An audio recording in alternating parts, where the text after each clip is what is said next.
Presidente, una preguntita así rapidita. ¿Usted qué prefiere, Quaker o Yerba Luis? Le quería preguntar, cuando usted le conoció a Donald Trump, ¿le costó algo o cuánto le costó al país? Se va a cumplir este 20 de abril, 20 años desde su derrocamiento, ¿no? Contándonos estos logros, ¿por qué cree que hubo este golpe de estado hacia su gobierno y si se sintió traicionado por las Fuerzas Armadas? País, si le tuviera enfrente a Rafael Correa para gobernar, para llegar a un consenso nacional, ¿qué le diría? Se levantó la oligarquía, en Guayaquil liderada por León Febres Cordero, en Quito liderada por Rodrigo Borges. Comparen Lucio con Correa, con Lazo, con todos los otros gobiernos, con Novoa, con todo. Entendieras que cuando me escuchas. Thunder Mamut, más fuerte, más versátil, más eficiente. Bienvenidos acá a Sin Códigos. Soy David Morocho Velastegui y estamos comenzando una nueva edición de este programa y no me encuentro solo, estoy con Jonier Maldonado. Bienvenido, Joe.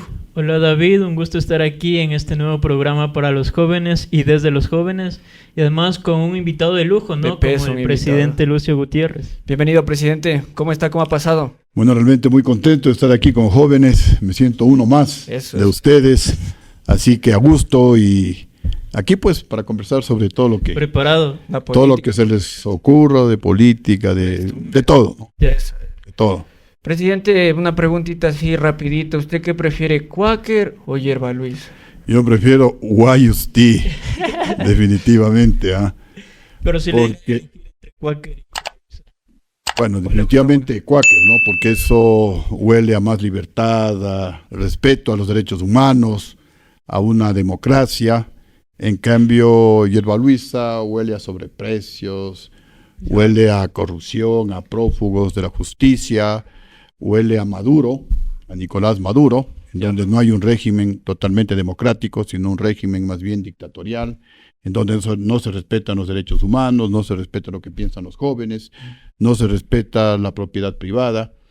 Los jóvenes han sido los más maltratados en el gobierno de Nicolás Maduro, han tenido que migrar al exterior. Aquí mismo vemos cantidad de venezolanos, ¿no? En todas las esquinas, presidente, caridad, así que definitivamente, bueno, en primer lugar, Guayus Tea, ¿no? Guayus Tea primero. Así es, pero por ahora Guayus Tea está afuera, entonces vamos con el Quaker. ¿Qué le pasó, presidente? ¿Cómo así? ¿Qué pasó con Andrea González? ¿Estaba bien usted ahí? Sí, mientras mientras tengamos este Consejo Nacional Electoral que es regentado por el Partido Social Cristiano y por el correísmo, seguirán habiendo estas sorpresas, ¿no? Ojalá pues podamos virar la página, ojalá los señores del CNE sean reemplazados, porque hace 3 años tenían que haber sido reemplazados por lo menos la mitad de los integrantes del CNE, y hace 3 meses, en noviembre, debían haber sido todos, porque según la Constitución, máximo pueden estar 6 meses, ni un día más,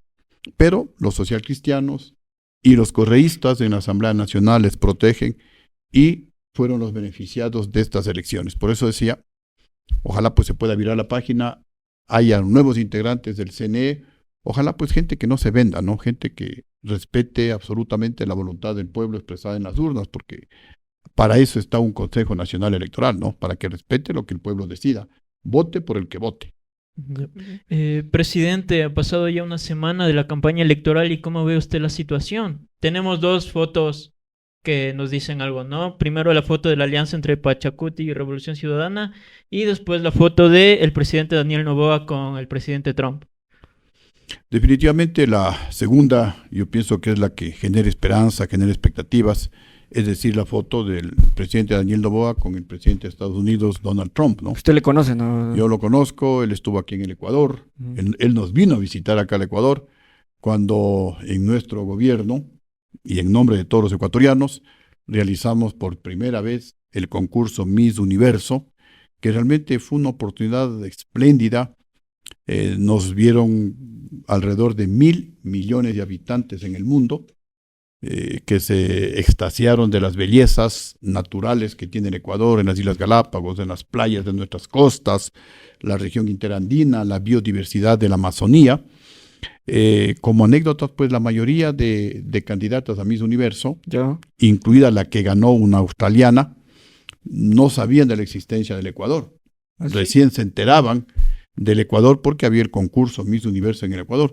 Eso impulsó el turismo, se elevó en un 34%, ¿no? Y ojalá pues en el futuro, ojalá el presidente Noboa realice un concurso similar de una envergadura mundial, ¿no? Un campeonato mundial de fútbol, ojalá Juegos Olímpicos, ojalá el concurso Miss Universo, que son los 3 eventos más vistos en el mundo. Y ahí está la foto icónica de usted con Donald Trump, ¿no? Cuando todavía no era presidente y creo que nadie se imaginaba que iba a ser presidente de Estados Unidos, ¿no? ¿Qué recuerda de esa foto, presidente? Bueno, recuerdo a un ahora presidente, en esa época el dueño de la franquicia Miss Universo, una persona muy afable, hasta bromista, chistoso, Sí, muy le cayó bien, asequible.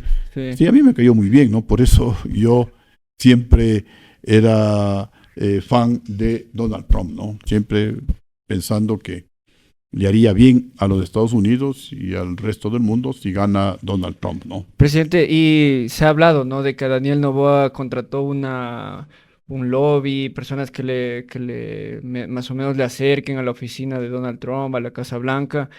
Costó más o menos $150,000. Yo le quería preguntar, cuando usted le conoció a Donald Trump, ¿le costó algo? ¿Cuánto le costó al país? ¿Cómo fue ese acercamiento? ¿Gratuito o nos costó algo a los ecuatorianos? Totalmente gratuito. Miren, yo de presidente, antes de cumplir el mes de presidente del Ecuador, fui recibido por el presidente de Estados Unidos en la Casa Blanca, en el Salón Oval. Con George Al George mes, Bush. con George Bush, sin haber pagado un solo centavo. Antes de mi gobierno, me entero porque se publicó pues en las noticias, los presidentes pagaban para que les hagan lobby y les pueda recibir el presidente de Estados Unidos. Pero el que bate el récord es el ex presidente Rafael Correa, prófugo de la justicia, pagó más de $9 millones y nunca le recibió ningún presidente de los Estados Unidos, ¿no? Así, Gastó cantidad de plata, también haciendo lobby sobre el tema de la Chevron, no sé si ustedes recordarán, sí, muy jóvenes, la mano la sucia o de mano sucia de Chevron, y perdimos el juicio y tenemos que pagar algunos miles de millones de dólares. Igual se perdió el juicio con la Occidental, ya se pagó más de $1,000 millones, y así pues tenemos una serie de juicios que ha perdido Rafael Correa, ¿no? Ese gobierno aquí en el Ecuador ganaba todos los juicios, en el exterior perdió todos los juicios. Y la gente se pregunta, bueno, ¿y qué pasaba? Lo que pasaba que aquí en el Ecuador manejaban, ordenaban, y entonces ganaba todos los juicios. En el exterior ya no puede ordenar, pero también resulta muy sospechoso que algunos juicios que podía haber ganado el Ecuador los perdió. Entonces se hablan muchas cosas, ¿no?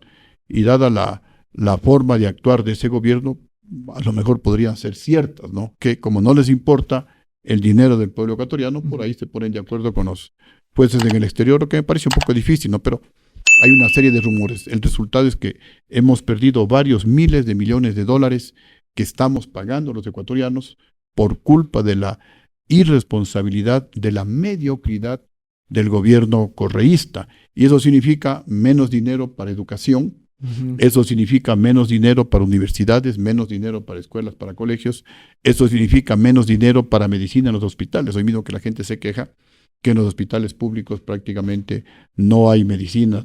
Eso significa menos dinero para arreglar las carreteras, que están en pésimas condiciones en todo el país. Y hablando del correísmo, y también desde el otro espectro de la política, ¿qué opina de este acuerdo al que habían llegado ya Revolución Ciudadana y Pachacuti? Teniendo en cuenta y trayendo colación que usted también llegó en el 2003 con el apoyo de los indígenas, ¿no?, a gobernar, aunque 6 meses después se salieron de esta alianza y le acusaron de haberse volcado a la derecha. A ver, primero, la actual alianza es una, como se suele mencionar, con piola, y los propios dirigentes indígenas de otras provincias, dirigentes de la CONAIE, de la provincia, por ejemplo, de Chimborazo, de Tungurahua, de Cotopaxi, expresidentes de la CONAIE como Jorge Herrera, y prácticamente toda el ala de la CONAIE de la Amazonía les están acusando a los líderes indígenas, a ISA y a Churuchumbi, de haber firmado por su conveniencia, no por intereses personales. Se decía, por ejemplo, que Rafael Correa es uno de los que habría financiado la toma de Quito, cuando estuvo a la cabeza Nicolás Issa y casi que destruyen Quito. Entonces, pues hay nexos muy... Se refiere a los paros del 2019 y 2022. 2019, así es, en el gobierno del expresidente Lasso y del expresidente Lenín Moreno. Entonces, pues hay lazos muy fuertes y entiendo que por eso firmaron este acuerdo, pero la mayoría del pueblo indígena, y esa es la buena noticia, no están de acuerdo con ese pacto de la CONAIE o de Pachacuti con el correísmo, y más bien la mayoría están apoyando al actual presidente Daniel Noboa.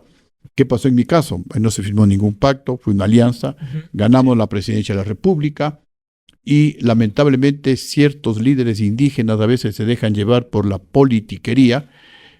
Cuando yo me hice cargo de la presidencia, en esa época el Ecuador, y bueno, igual que ahora, pues no iba casi de tumbo en tumbo, la economía mal manejada, se debían como 800 millones de dólares al sector público, no se había pagado a los maestros, a los jubilados, se debía a los municipios, a las prefecturas, 2 meses las asignaciones, se debía a la Policía Nacional, a Fuerzas Armadas, a los trabajadores de la salud, a los maestros. Bueno, era casi que un caos, no había un centavo en la caja fiscal. Entonces necesitábamos con urgencia recursos. Y había la posibilidad de hacer un crédito con el Fondo Monetario Internacional a menos del 2% de interés. Mientras que la China y otros países podían prestar dinero, pero como le prestaron a Correa al 8, al 9, al 10% de interés. Entregando nuestros recursos. Y entregando nuestros recursos, entregando el petróleo. En cambio, como nosotros somos socios del Fondo Monetario Internacional, es como cuando uno es socio de una cooperativa, esa cooperativa a los socios les da créditos preferenciales, es decir, créditos a un interés bajo, a un interés barato. Igual el Fondo Monetario Internacional da intereses, obviamente cuando hay un gobierno responsable, un gobierno que genera confianza.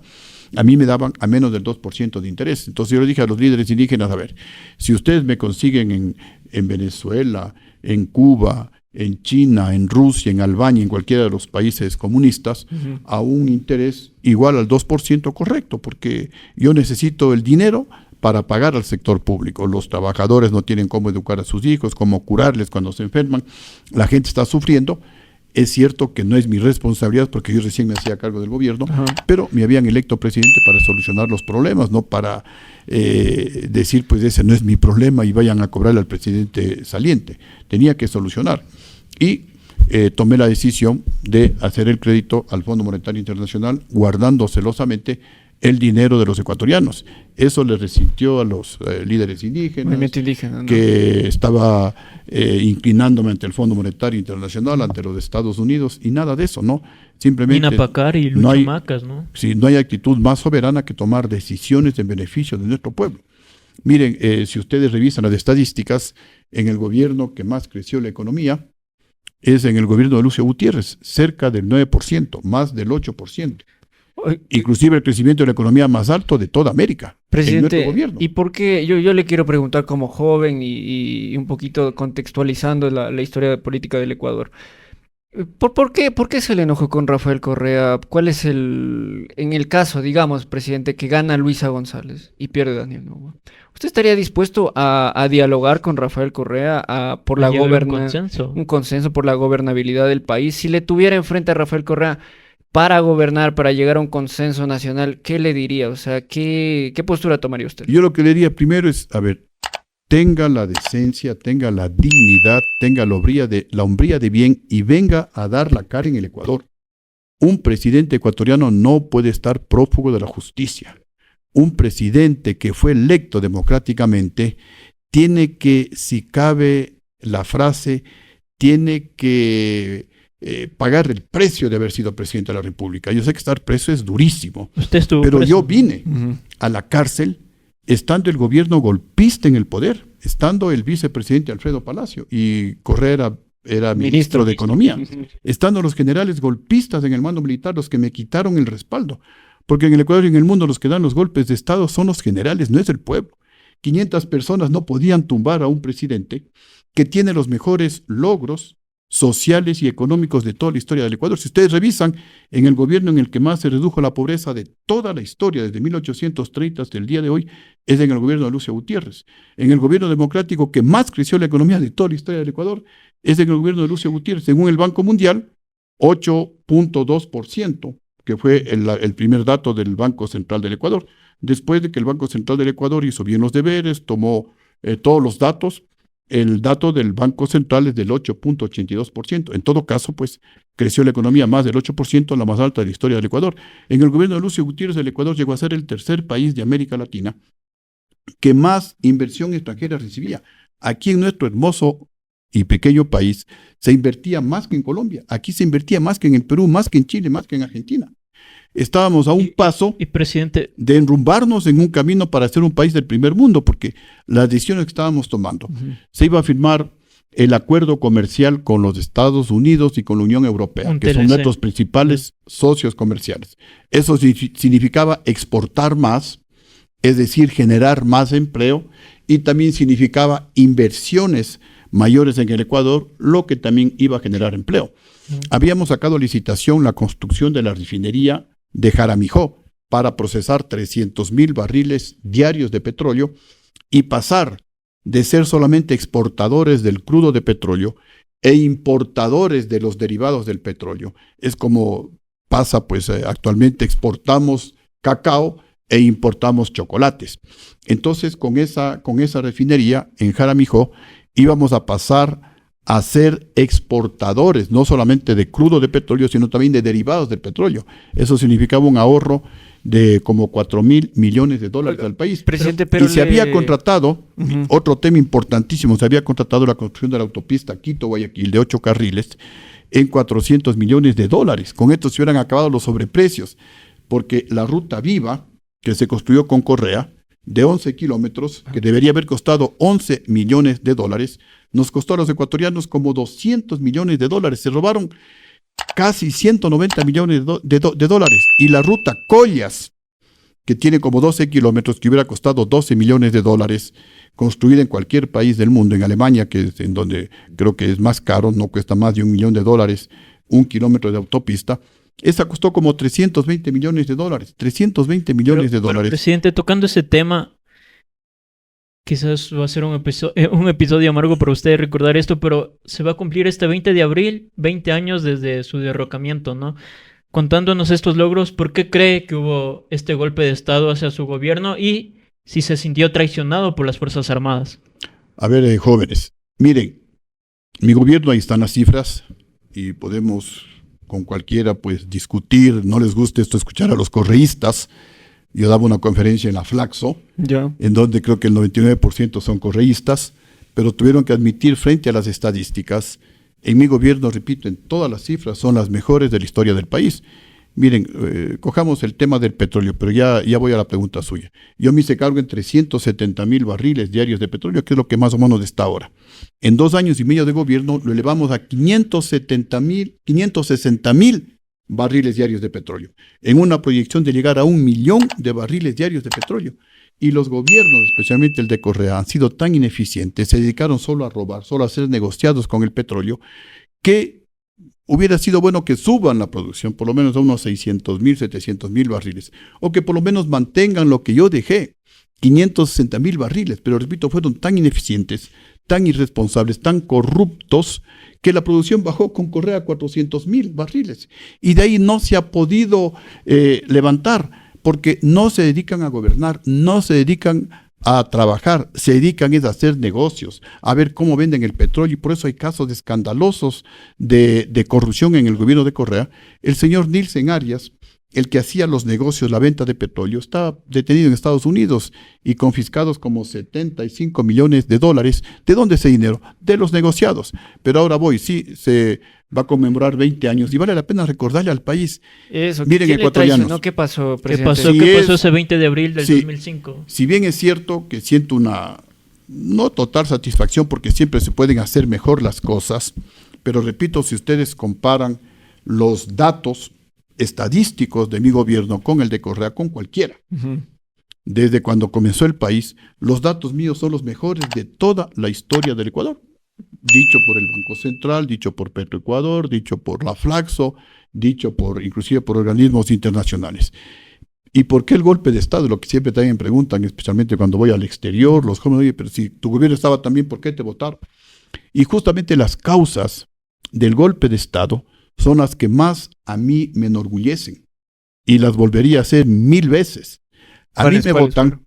primero porque soy el único gobierno en la historia del país que tuvo el coraje de encarcelar a 5 banqueros ladrones que se robaron la plata en el feriado bancario. Justamente cuando yo me levanté, yo me sublevé contra ese robo de más de 8.000 millones de dólares, siendo coronel activo del ejército ecuatoriano. En enero del 2000. Sí. Segundo, soy el único presidente que también tuvo el coraje, jóvenes ecuatorianos, cuando no hay rabo de paja, cuando hay patriotismo, se puede recuperar la plata robada. Recuperé más de 1.000 millones de dólares de la plata que se robaron esos banqueros cuando congelaron el depósito de los ecuatorianos en los bancos. Es que es como que en este momento dictan un decreto y se congela el dinero de todos los ecuatorianos en los bancos. Nos quedamos sin dinero para ni siquiera para tomarnos una cola, así que saludan. Una guayusa. Una guayusita. A ver. Oiga, presidente, pero, Salud. o sea, usted Sí, fue... ya sigo. Usted fue entonces incómodo a la élite de este país. A la élite. Exacto. Y miren, y la gota que derramó el vaso fue cuando, en lugar de condonar deudas, de perdonar deudas a los deudores morosos más ricos del país, como hizo Correa, que por encima de la mesa hablaba en contra de los banqueros, pero por debajo de la mesa les condonaba deudas a los más ricos del país. En mi gobierno les incautamos bienes a personas poderosas, entre ellos a Juan José Pons, entre ellos al hermano del expresidente de la República, León Febres Cordero, Agustín Febres Cordero, porque se acostumbraron a hacer créditos, escúchenme bien jóvenes, de 10, de 15, de 20 millones de dólares a la Corporación Financiera Nacional y luego no pagaban. ¿Se imaginan ustedes que que haga un crédito, no sé, de 10 millones de dólares y no paga? Y no paga. Y como los presidentes son del mismo círculo, no le cobran. Lindo, pues. Oiga, presidente. Con eso se construye casas, con piscinas, se compra vehículos, viaja por el mundo, tiene departamentos en Miami, se va con la familia a Miami. Imagínense lo que es 10, 20 millones de dólares. Hasta que llegó un presidente del pueblo, un presidente patriota que les digo, señores, me pagan porque esa plata es del pueblo. Entonces se levantó la oligarquía, en Guayaquil liderada por León Febres Cordero, en Quito liderada por Rodrigo Borja, a quien yo le gané en las elecciones y nunca me perdonó, y se unieron el general Paco Moncayo, quien tampoco nunca aceptó que un coronel jovencito recién ascendido sea presidente, como le incauté bienes porque no querían pagar, y el general alcalde de Guayaquil. Compran a los generales traidores. Y también, como yo le explico en mi libro, que no sé si avance a publicarlo el 20 de abril, los propios diputados social cristianos, 2, 3 meses antes, en febrero, me dijeron, vea, presidente, cambia la cúpula militar. Los generales se reunieron con Febres Cordero, con Paco Moncayo, con el general José Gallardo, ex ministro de Defensa del presidente Yamil Maguad, con el que ahora está prófugo de la justicia, que era prefecto de Pichincha, Ricardo. ¿Cuál? Dígale. Ramiro González, gracias. Ramiro González, ¿cómo es la cosa, no? Hoy prófugo de la justicia de Ramiro González. Compran a los generales y los propios diputados social cristianos, y algunos lo han dicho públicamente, el peor error histórico, el golpe contra Lucio Gutiérrez. Salió Lucio Gutiérrez y apareció Correa y vino el hecatombe para el país. Me dijeron, cambia la cúpula militar, y le iba a cambiar a la cúpula militar, pero así somos la gente del pueblo, ¿no? Se confió, presidente. Me confié, les llamé a los generales traidores al despacho presidencial. Les dije, generales, sé que están conspirando contra el gobierno. Es más, le traje a un general, Wilson Torres, que estaba de embajador en Colombia, para nombrarle a él ministro y cambiar al ministro y a toda la cúpula militar.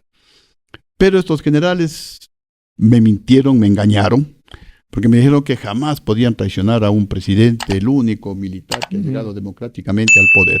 Y yo les creí a ellos y dije, los socialcristianos me están engañando para que cambie la cúpula militar. Le dije al general Wilson Torres, que le había traído, que estaba de embajador en Colombia, le digo, regrésese, se quedó aquí en Quito 2 semanas.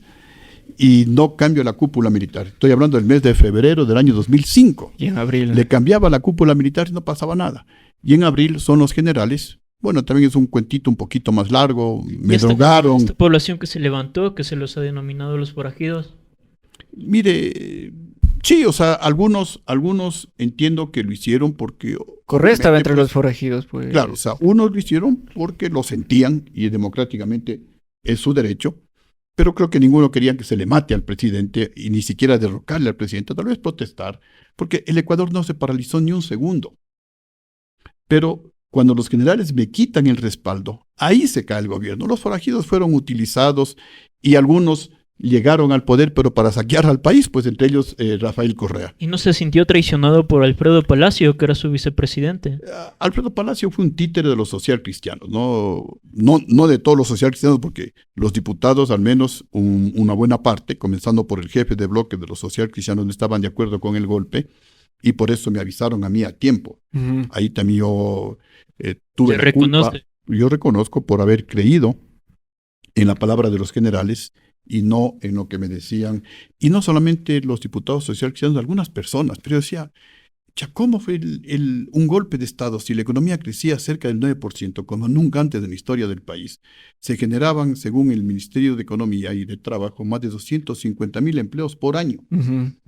Hoy se pierden empleos, se generaban más de 250,000 empleos por año. Colombianos, peruanos venían a comprar acá al Ecuador porque aquí todo era más barato.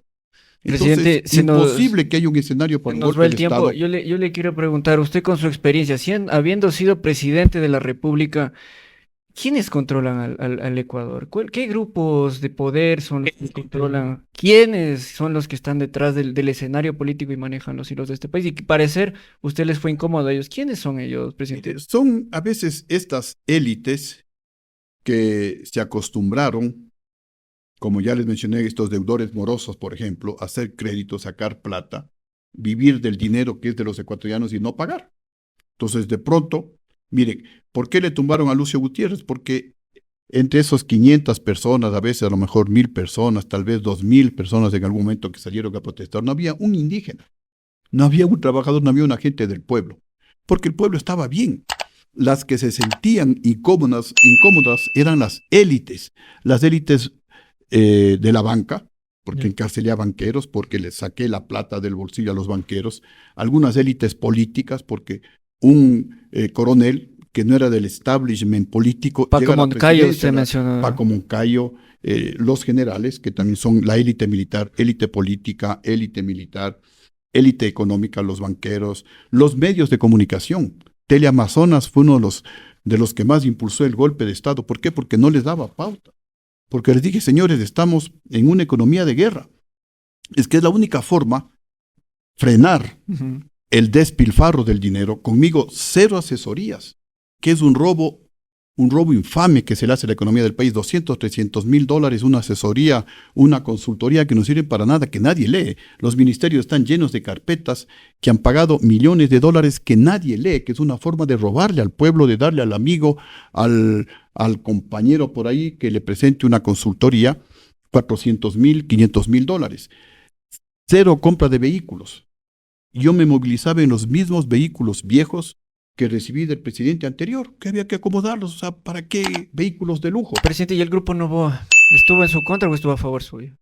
Al principio estuvieron un poco en contra, pero cuando se dieron cuenta que yo estaba gobernando en beneficio de todos los ecuatorianos, los que más se beneficiaron, los de abajo, los pobres, pero también se benefició mucho la clase media alta y también la clase rica, porque si es que el pueblo tenía empleo, si es que el pueblo tenía capacidad de compra, ¿a quién le compra? A los empresarios.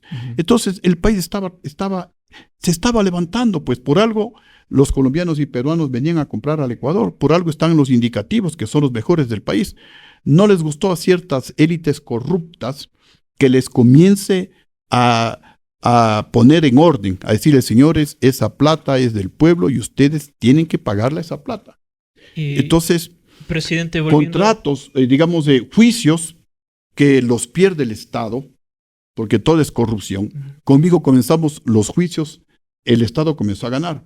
Los juicios de Petroecuador, se comenzaron a comprar cosas a precios justos, porque algo que cuesta $10, lo compran en $30. Así es como le roban al país, pues, ¿no? Y como no es el dinero del pueblo, entonces no hay plata que alcance. Mire, en mi gobierno, a más de lo que les he indicado, mi gobierno es el único, no sé si haya otro, que redujo la deuda externa de 13,000 y pico de millones a cerca de 10,000 millones de dólares. Se redujo la deuda con un precio del barril de petróleo en el presupuesto de $18. Y no solamente que se redujo la deuda, sino que incrementamos los sueldos y salarios a todo el sector público. duplicamos la pensión a los jubilados, incrementamos en un 50% el presupuesto a los municipios y prefecturas del país. Y todavía, como yo les decía a todos los ministros en todas las sesiones de gabinete, cuando el presidente no roba ni les deja robar a ustedes, ministros, la plata alcanza para hacer obra en todo el país y sobra. Y dejamos varios miles de millones de dólares en ahorros. El único gobierno en la historia del país que dejó superávit. Vino Correa y nuevamente déficit. Presidente, se nos va el tiempo. Le quisiera que le hagamos dos últimas preguntas. Volviendo a la actualidad, presidente, ¿cuál es el futuro del partido Sociedad Patriótica luego de los resultados de esta primera vuelta? ¿Qué objetivos tienen al corto y mediano plazo para no desaparecer como partido? A ver, primero que luego de esta avalancha que significó esa polarización entre el correísmo y el anticorreísmo, y también pues la metida de la mano de los consejeros del Consejo Nacional en contra de Sociedad Patriótica, a tal punto que solamente tenemos un asambleísta. ¿Le robaron, presidente, ahí? Definitivamente sí, y lo dice mucha gente, y tenemos, voy a sacar en los próximos días algunas denuncias que me ha dado alguna gente que conoce sobre el tema, ¿no? O sea, cómo nos perjudicaron. Sin embargo, Sociedad Patriótica en algunas provincias quedamos como partidos terceros, en otras cuartas y por ahí en alguna quinta. Es decir, si retiramos a esta avalancha que significó esta polarización, en algunas provincias estaríamos primeros, en otras segundos, en otras tal vez terceros. Tenemos una sola tarjeta amarilla frente a 9 organizaciones políticas que participaron, que es otra ilegalidad, y que yo le mandé un sinnúmero de comunicados al Consejo Electoral. Participaron en estas elecciones y en las anteriores movimientos políticos con 2 tarjetas amarillas. Hoy van a tener 3 tarjetas amarillas. La ley es muy clara. Si tienen 2 tarjetas amarillas, tienen que desaparecer, como era antes. Pero hoy, para favorecer al correísmo, les dejaron participar. Y por eso hubo 16 candidatos a la presidencia, cuando deberían haber no más de 4, tal vez exagerando, 5 candidatos a la presidencia. Pero, en todo caso, pues Sociedad Patriótica, o la nueva Sociedad de Patriotas, como la llamamos, y les invitamos a todos, especialmente a los jóvenes, sigue ahí firme. Es el único partido que tiene el honor y la satisfacción de que no tenemos un solo ministro en nuestro gobierno, ni preso, ni prófugo de la justicia, como tienen todos los gobiernos, social cristianos, de izquierda democrática, el correísmo ni se diga, todos tienen ministros presos o prófugos por escándalos de corrupción. El único que no tiene es Sociedad Patriótica. Para comenzar, yo soy creo que el único expresidente que camina por el país, que hago actividad política. Como me ven, oiga, sin guardaespaldas, sin chaleco antibalas, como dice la gente, el que nada debe, nada teme, y estoy aquí. Oiga, presidente, se nos acaba el programa. Le quería preguntar entonces, ¿cómo quedamos? ¿Todo Novoa entonces para estas elecciones? ¿Cómo es la cosa, presidente? Mire, más allá de nombres de Novoa o de Correa, más allá de ideologías que la derecha y que la izquierda, aquí tenemos que pensar, a ver, ecuatorianos y jóvenes, ¿quieren que el Ecuador sea otra Venezuela? En donde no haya libertad, no haya nada, quieren hundirle al país, bueno, voten por Correa. Pero quieren un país en donde, a pesar de las dificultades, tampoco se ha hecho un buen gobierno, tengo que reconocerlo, pero por lo menos podemos vivir en libertad. Bueno, esa es la alternativa, más allá de nombres, ¿no? O quieren un gobierno que sea la antesala, que sea un gobierno pues similar al de Venezuela, después no se quejen cuando tengan que salir a pedir caridad, no sé, en Colombia, en Perú, como vemos aquí a los venezolanos, pues, o sea, si es que ya no nos damos cuenta de eso, bueno, ya, ¿qué podemos hacer? Si esa es la decisión del país, simplemente decirles, pues, no se quejen, pero si quieren un gobierno en donde haya la esperanza de que comiencen a invertir, de que mejoren las cosas. Bueno, ahí está Sociedad Patriótica también. Tenemos elecciones democráticas y que si con Novoa tal vez el país no sale, bueno, en 4 años tenemos nuevamente elecciones democráticas. Pero si entra el correísmo, se acabaron las elecciones, como en Venezuela, pues, que son tan cínicos. Presidente, que con fraude... si entra Correa, ¿usted va a seguir en el país? Sí, porque si ya estuvo 10 años Correa, me persiguió, me acusó de que era el causante del famoso 30S, y es que me ha rebuscado hasta debajo de la alfombra, y obviamente no ha encontrado, ni va a poder encontrar absolutamente nada, no se puede encontrar lo que nunca se perdió. Entonces cada ladrón juzga por su condición, como Correa vino y saqueó al país. Y en todo lo que ellos metían la mano hay corrupción. Entonces pensaba que Lucio Gutiérrez a lo mejor hizo lo mismo y me persiguió. Pero si yo vine, estando preso, les gané todos los juicios, pues. A los jueces puestos por Correa, que me querían hundir en la cárcel. Mi familia me rogaba que no venga, que no renuncie al asilo político. Pero yo le decía a mi esposa, Jimenita, cuando uno tiene la verdad, se le enfrenta al mundo y se le vence, estando preso. El gobierno golpista en el poder que quería demostrar algún caso de corrupción, los generales golpistas en el mando militar, los jueces que me dictaron orden de prisión, les gané como 94 juicios. Desde que yo le he traído a Bucarán, desde la Pichicorte, desde que yo ordené disparar desde el Ministerio de Bienestar Social, que tenía haciendas en Quinindé, camaroneras en El Oro, que mi familia tenía aquí condominios, que tenía pozos petroleros con mi hermano Gilmar. Bueno, ¿qué nos inventaron? Vine acá, digo, ¿dónde están los juicios? Estando preso ecuatoriano, ¿se imaginan? Estando preso. Gané todos los juicios, porque cuando uno tiene las manos limpias, pero de verdad, uno se le enfrenta a la justicia y se le vence. Por eso yo le digo a Correa, ¿por qué no viene pues a dar la cara? Tanto que habla que es perseguido político. Venga, si están la mayoría son jueces puestos por él, fiscales puestos por usted, Correa, venga y dé la cara.